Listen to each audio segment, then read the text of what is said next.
ICT on PNC. This is our bi-weekly podcast that we've been putting out during this legislative session and hopefully continue after that.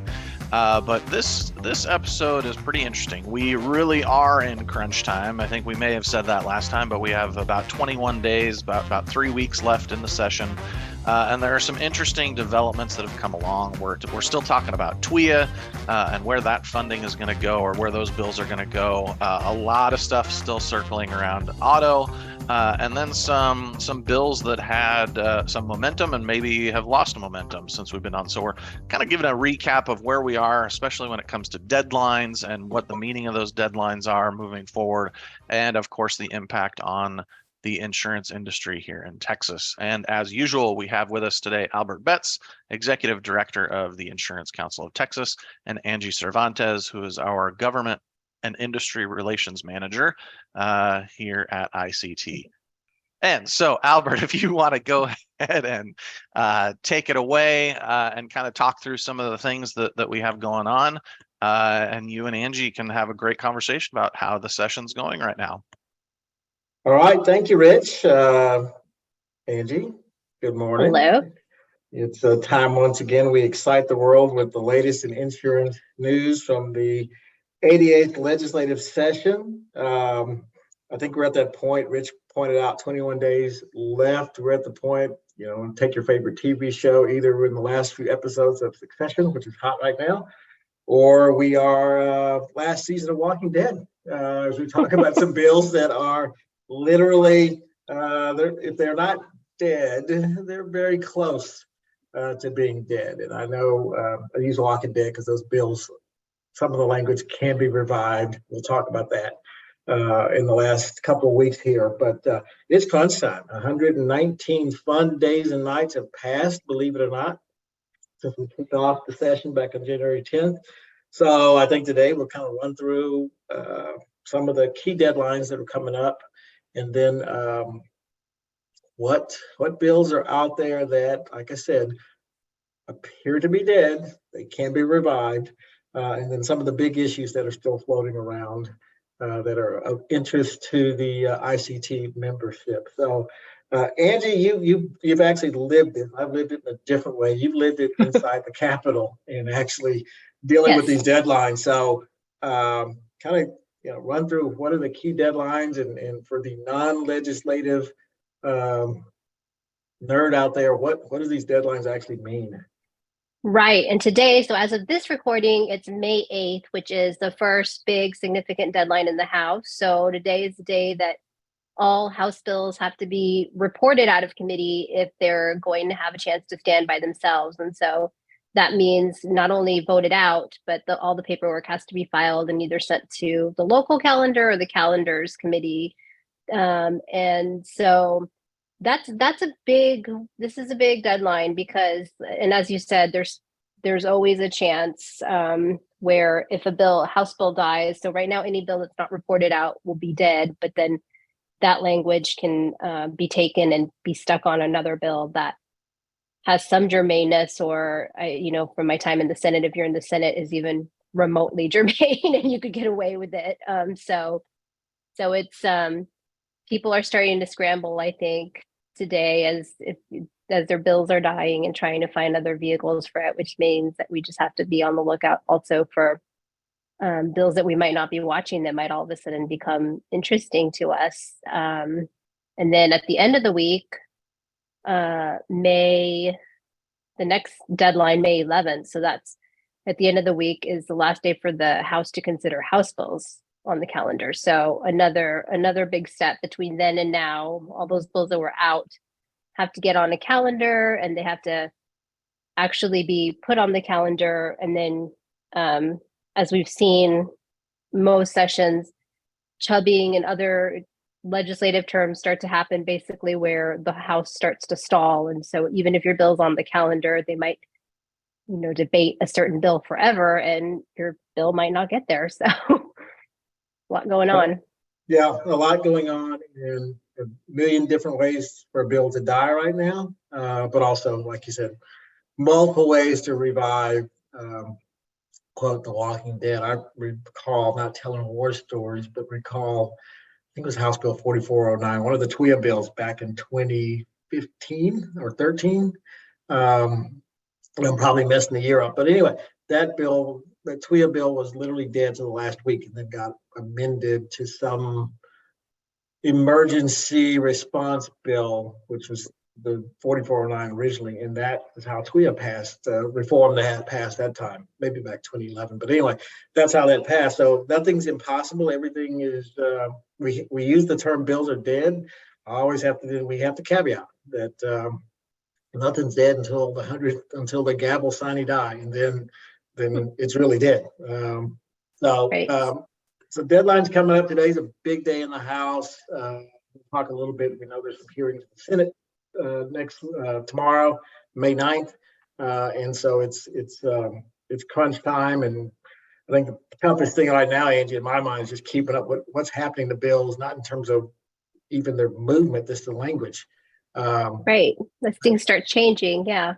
Yeah, so I know as we're updating our membership, we're doing our best to try to, if we told you a bill says something last week, it could have changed in the last few days, and we're trying to keep that up to date as well. But let's talk about the bills that are, quote, dead, supposedly. And these are the ones we've been following or talked about during the session that we know our members have an interest in. And these are going to be mostly House bills, because that's where the deadlines are really impacting bills. I guess we start off auto, which seems to be one of our favorite topics this session for a variety of reasons. First one that I'll note is House Bill 1235, which is a bill that would have considered the diminished value of a vehicle in insurance. And so that did not, I think, second session, as I recall, this is a bill by Representative Ed Thompson. Second session that has been proposed, but it didn't even get a hearing this time. And so we can fairly confidently say it's dead if it hadn't had a hearing yet. So yes, I think that by now the no hearings are probably pretty confident for that. Yes. Yeah. And then a bill by Representative Guerin, House Bill 1320, which was the uninsured motorist bill and recovery of attorney's fees. This is third session, I believe, for that bill, third or fourth. It did not get a hearing this session. UIM in general, I think, right? We had anticipated that it would be a hot topic this session, and it hasn't really risen to the top. No, not really. And I know there's never a bill filed. I know pre-session we talked about the notion of some legislation to change a court decision, Allstate v. Irwin, which dealt with using the Declaratory Judgment Act to recover attorney's fees. So we thought there might be a bill filed on that. So one was not even filed dealing with that subject matter, despite some effort. So you're right. It's UIM did not draw the attention that we thought it would. There are some movements in a variety of bills on catalytic converter theft. The one House bill on that, House Bill 45, or one of the House bills, 4598 by Representative Leach, it moved a little bit, I guess, during the session, but I think we've noted in prior updates and podcast that the Senate bill 224 by Alvarado, Senator Alvarado, is actually the bill that's moving. So yes, I think so. I think some of Leach's components are in her bill. The one component in his bill that we had been watching was the mandatory discount for auto theft devices, and that didn't get put in there. So, and then related to auto, this is an interesting House Bill 3407 by Representative Spiller, requiring commercial auto insurance for master plumbers. I forgot about this bill, but got a hearing. Got a hearing and was left in committee back in March. So no movement on that. And then a bill that would have increased the minimum liability requirements for property, for auto property damage from 25 to 50K got left in the committee as well, but heard back mid-March. So that by Representative Guillen did not move as well. What else out there was interesting that didn't pass? ESG, environmental, social, and governance. we'll talk a little bit about the bills that are moving on that, where they are. There was one bill, the one that I think got a lot of attention from our members, which is House Bill 5048 by Representative Harris, and Senate Bill 2149 by Senator Sparks. That would have created a cause of action under the Insurance Code, Chapter 541, for, I know we described it in a prior podcast, but a very broad array of actions that could fall under the boycott, the anti-boycott provisions in 541. So that bill did not get a hearing. There are other ESG bills that we'll touch on that are moving and still being discussed, but no movement on that side. And then this odd that we talk about this now in light of the tragedy up in Allen, Texas, this past weekend, the shooting there. But I know there were some bills out there that would have created some firearm liability laws, and none of those obviously, at least in this legislature, had much chance of moving, and they didn't.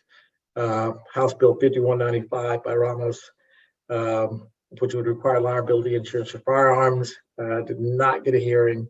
And then the other, Angie, was still Bill 172 by Blanco that also did not get a hearing. So not necessarily surprising, given the makeup of our legislature, but neither of those issues move forward.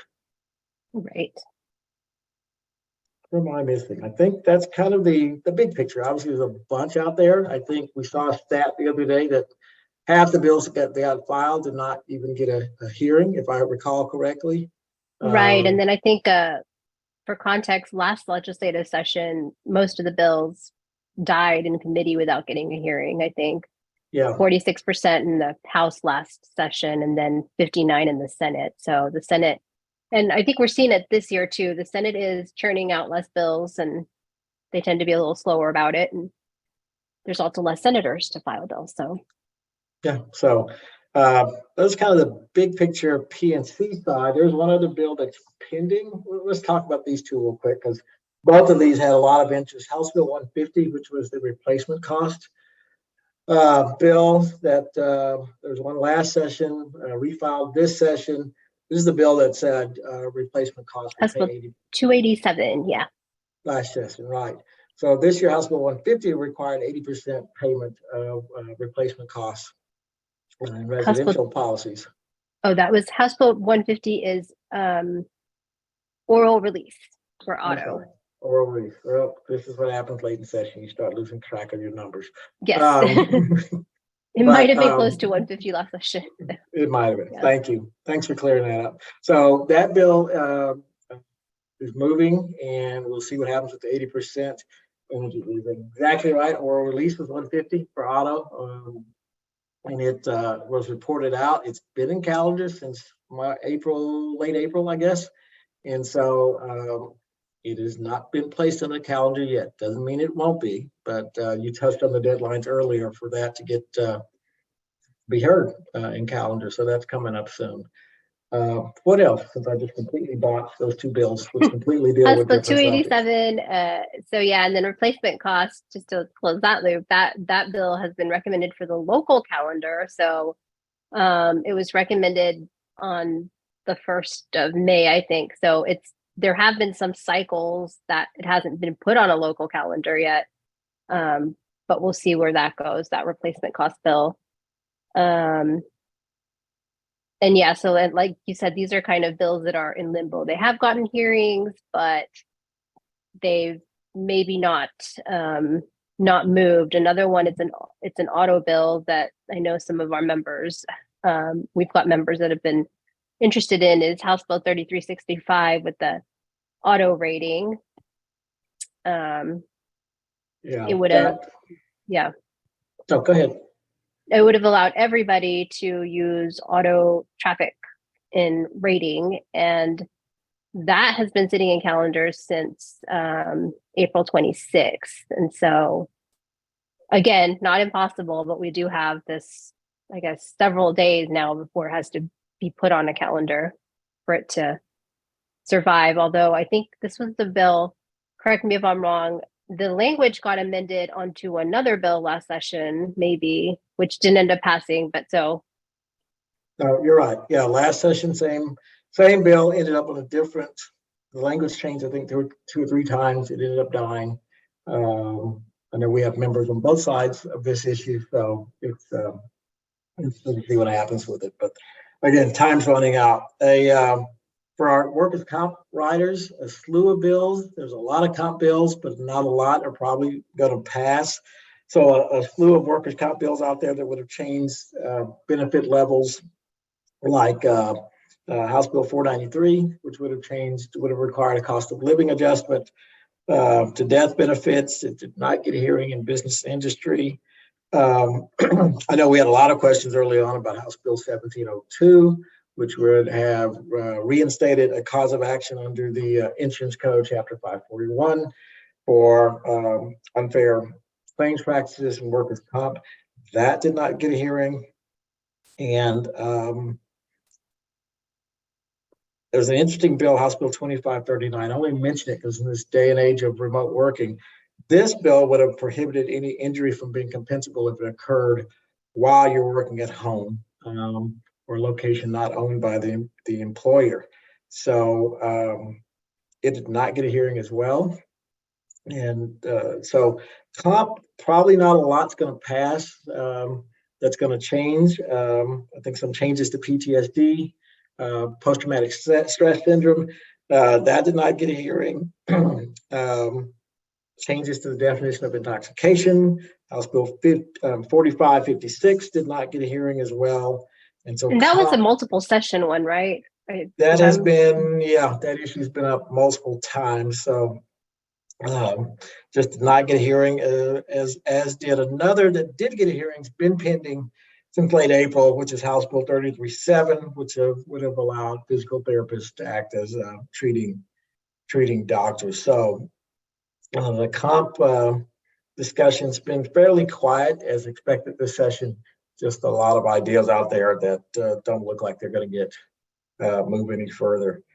What about, as we talk about the big picture issues that are still pending, not dead, not close to dead, just sort of still in the works, just so our members know what we're paying attention to over the next few weeks. I think every call we have with other trade groups and other companies tends to be on these issues. ESG, House Bill 1239, as well as the Senate version, 833. Those bills are moving. They've gone through some changes over the last, I guess, a week, 2 weeks. I lost track of time. Yes. But some changes. Maybe even just a week, yeah. Maybe just a week, some changes.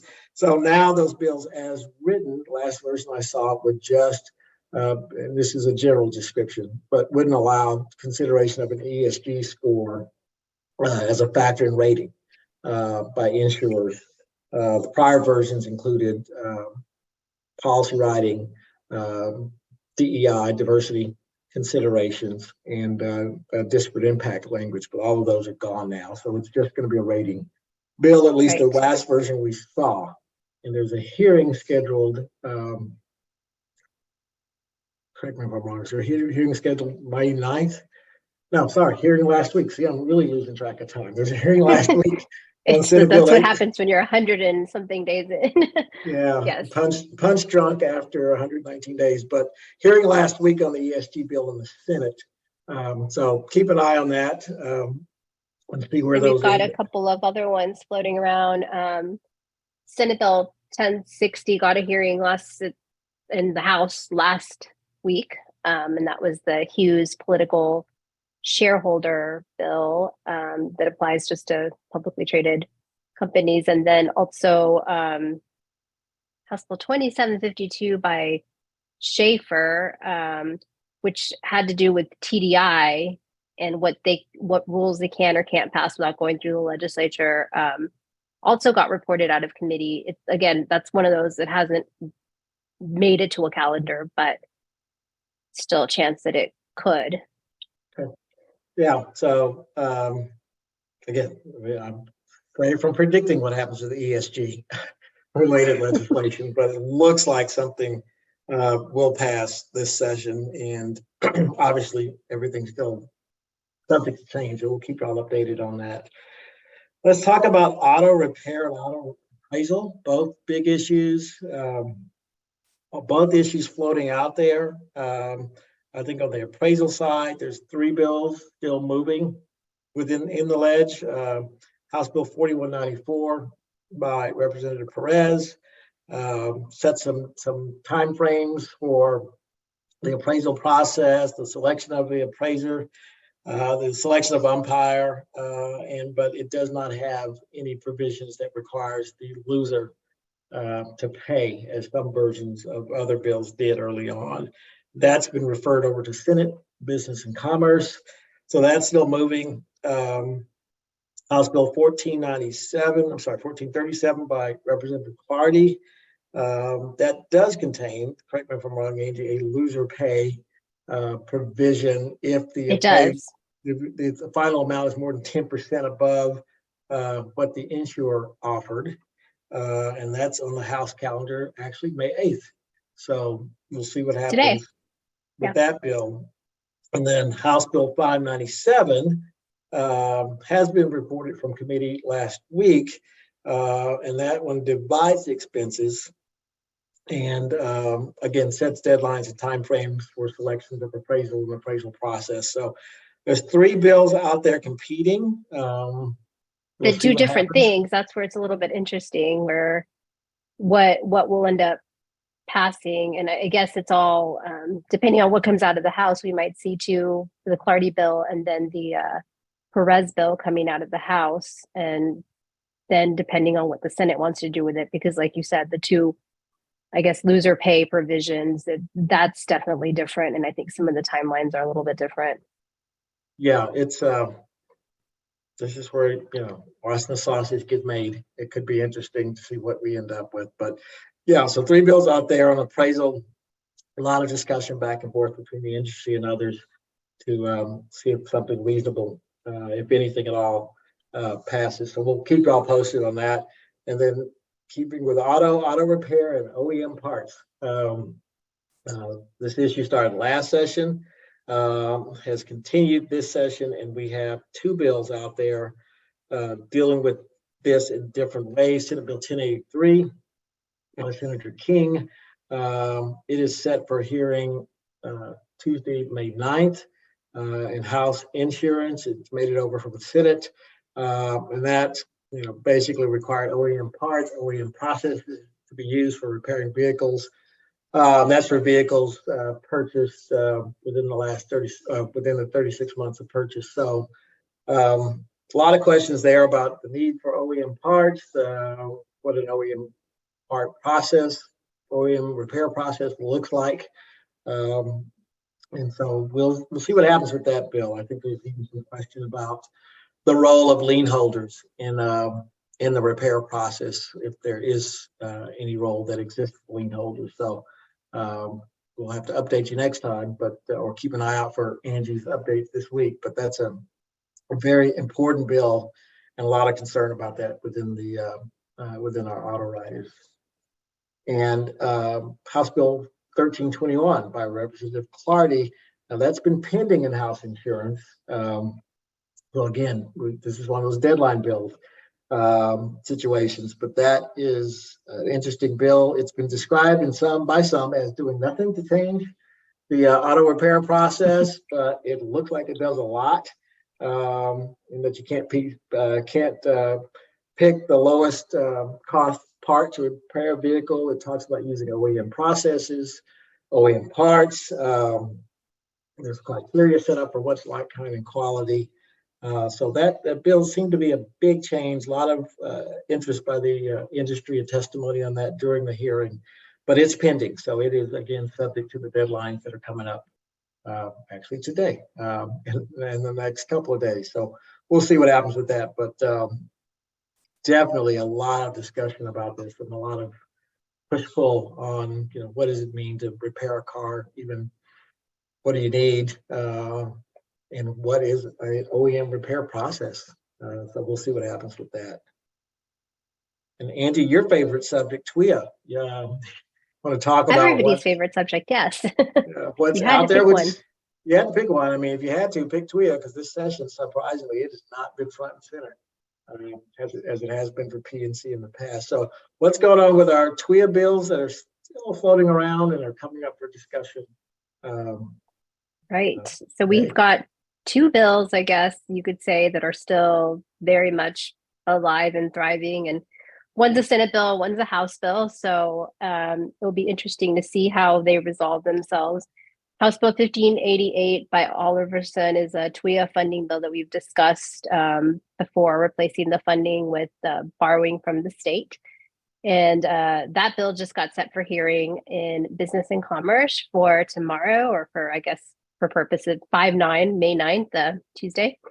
And the Senate bill that has moved is Senate Bill 1217 by Middleton. And that is kind of an omnibus TWIA bill that includes a lot of provisions that would really, really fundamentally change how you calculate the 1 in 100 PML that I think could be very impactful.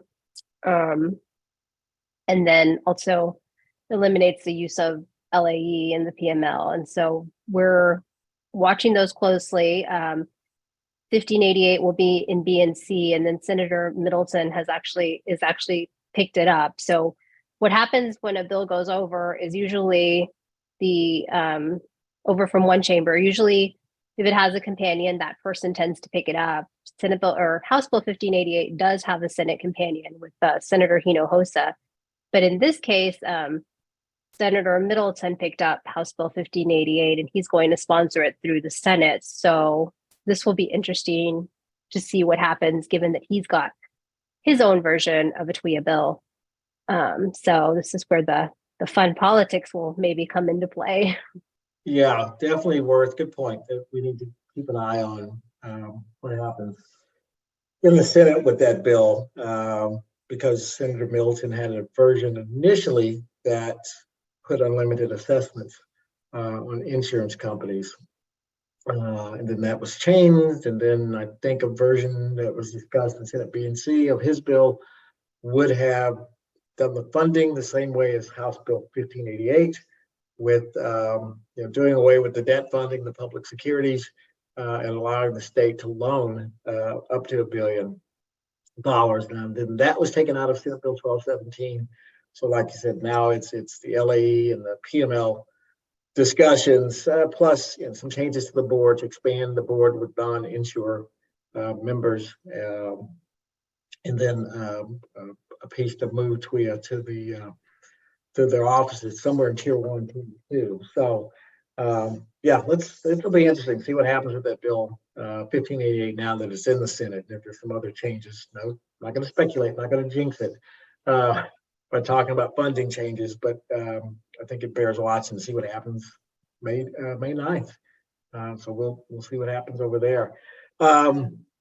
Anything else, Angie, that we need to cover? I think that's the big points. It is appraisal, it is auto repair, TWIA funding at this point, really kind of driving the PNC discussions. There's a variety of other bills out there that we're keeping an eye on. There's one comp bill that looks like it's going to make it through, House Bill 102, which deals with, and it made it out of the House unanimously. It's over in the Senate, but dealt with exemplary damages for, right now the laws for parents, now going to be expanded to the estate of a deceased worker. So workers' comp writers are keeping an eye on that one. But anything else that?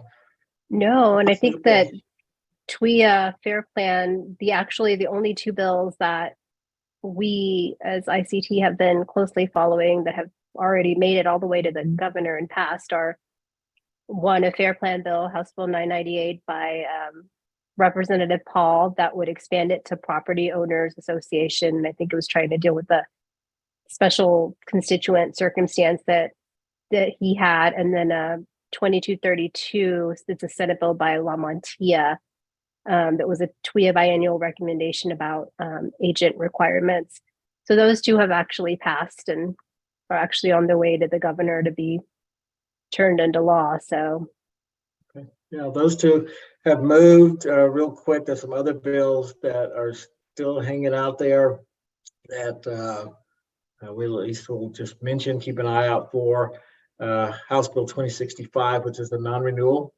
Insurers required to non-renew if insured in third-party claims. If there's a non-cooperation by the insured in investigating the claim, that's still out there. And then the other one, a couple of residential bills, the metal roof, cosmetic damage to metal roof bills, House Bill 1234. And then your favorite, Andy, House Bill 1038, the ALE. yes, If there's a power outage or gas outage or any service outage that is due to a covered loss, damage is due to the covered loss. So that was still out there as well, and we're keeping an eye on it. But it is. Those all made it out of the House pretty easily. They've all been, I think they just got referred to the Senate Business and Commerce Committee. So we'll see what they decide to hear and what happens with those. Yeah, and I think another one, one of my personal favorites, House Bill 601, which was the unfair practices if you compel an insurer to use a public adjuster. So again, something to keep an eye on if that moves forward and gets further discussion. But I think that's really it. If we didn't mention the bills, not because it's not important, it's just sort of wanted to hit on the ones that are pending. There's multiple versions of them out there, or the ones that, quote, are dead, at least in terms of deadlines. But there's obviously other bills out there that we'll be updating on and following. And I think, Angie, I can't remember what you call it, your final list or your significant list or your yes, I think we're going to, bills. This week we'll put out a significant bill list. Again, not saying that they're the most important, just the bills that are actually moving and that we're seeing some movement on that we need to continue to pay attention to, as opposed to the other ones that might be dead or zombie, as you say, maybe still alive somewhere else.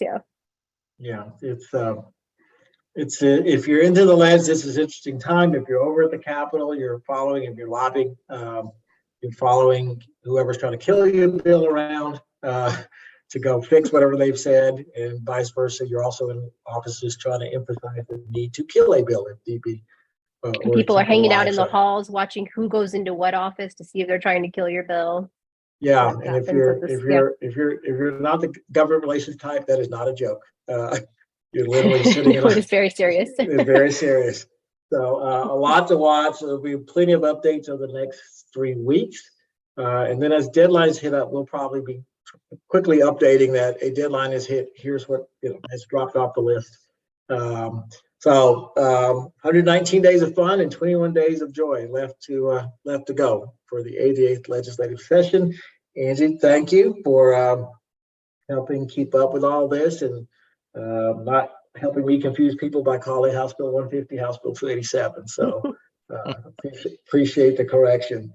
But that's all we have for today. So we'll keep working and tracking and summarizing and updating, and appreciate you. Yeah, as we continue to, if you're an ICT member, you can always sign up for our mailing list, and you can get, we can figure out a way to get Angie's updates. We put those in our member info hub. So if there are things that you need to know about the legislature, just let us know. Albert, Angie, thank you so much for another enjoyable. I think this one was just kind of fun, just being able to recap, getting some inside baseball on how the lobbying efforts work on on the government relations side of the business, and I always find that interesting and fascinating to listen to. But with that, thank you so much. This was another episode of ICT on PNC. Don't forget to check out our website, insurancecouncil.org. It has all of our events listed on there, including our symposium that's July 12th through the 14th, and our upcoming webinars. We have some great ones that we're going to be talking about, including a legislative recap. We will also have one at the end of May that is going to be all about the future of catastrophe modeling. And our friends at IBHS will be joining us for one in August that'll talk about resiliency and how the insurance industry can help rebuild before, during, and after catastrophes. Albert, Angie, thank you so much. And everyone, please tune in to our next one, which will be coming up in another 2 weeks.